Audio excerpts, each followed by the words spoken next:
اللهم وصل على التابعين من يومنا هذا إلى يوم الدين. بار الہ ان تابعین پر آج سے لے کر روز قیامت تک درود و رحمت بھیج. وعلى أزواجهم وعلى ذرياتهم وعلى من أطاعك منهم. اور ان کے ازواج و آل و اولاد اور ان میں سے جو تیرے فرما بردار و مطیع ہیں ان پر. صلاة تعصمهم بها من معصيتك وتفسح لهم في رياض جنتك. ایسی رحمت جس کے ذریعے تو انہیں معصیت سے بچائے، جنت کے گلزاروں میں فراخی و وسعت دے. وتمنعهم بها من كيد الشيطان وتعينهم بها على ما استعانوك عليه من بر. شیطان کے مکر سے محفوظ رکھے اور جس کار خیر میں تجھ سے مدد چاہیں ان کی مدد کر.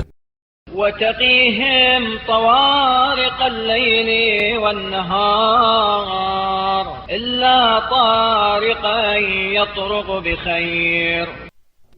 اور شب و روز کے حوادث سے سوائے کسی نوید خیر کے ان کی نگہداشت کر.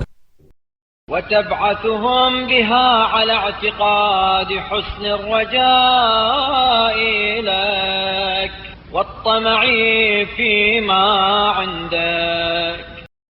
اور اس بات پر انہیں آمادہ کرے کہ وہ تجھ سے حسن امید کا عقیدہ وابستہ رکھیں اور تیرے ہاں کی نعمتوں کی خواہش کریں. وترك التهمة فيما تحويه أيدي العباد لتردهم إلى الرغبة إليك والرهبة منك. اور بندوں کے ہاتھوں میں فراخی نعمت کو دیکھ کر تجھ پر بے انصافی کا الزام نہ دھریں تاکہ تو ان کا رخ اپنے امید و بیم کی طرف پھیر دے. وتزهدهم في سعة العاجل وتحبب إليهم العمل للآجل والاستعداد لما بعد الموت. اور دنیا کی وسعت و فراخی سے انہیں بے تعلق کر دے اور عمل آخرت اور موت کے بعد کی منزل کا ساز و برگ مہیا کرنا ان کی نگاہوں میں خوش آئند بنا دے.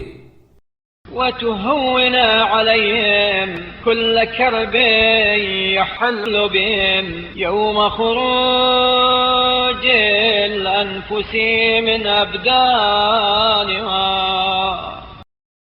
اور روحوں کے جسموں سے جدا ہونے کے دن ہر کرب و اندوہ جو ان پر وارد ہو آسان کر دے. وتعافيهم مما تقع به الفتنة من محذوراتها وكبت النار وطول الخلود فيها. اور فتنہ و آزمائش سے پیدا ہونے والے خطرات اور جہنم کی شدت اور اس میں ہمیشہ پڑے رہنے سے نجات دے.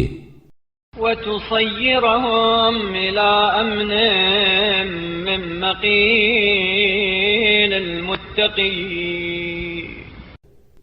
اور انہیں جائے امن کی طرف جو پرہیزگاروں کی آسائش گاہ ہے منتقل کر دے.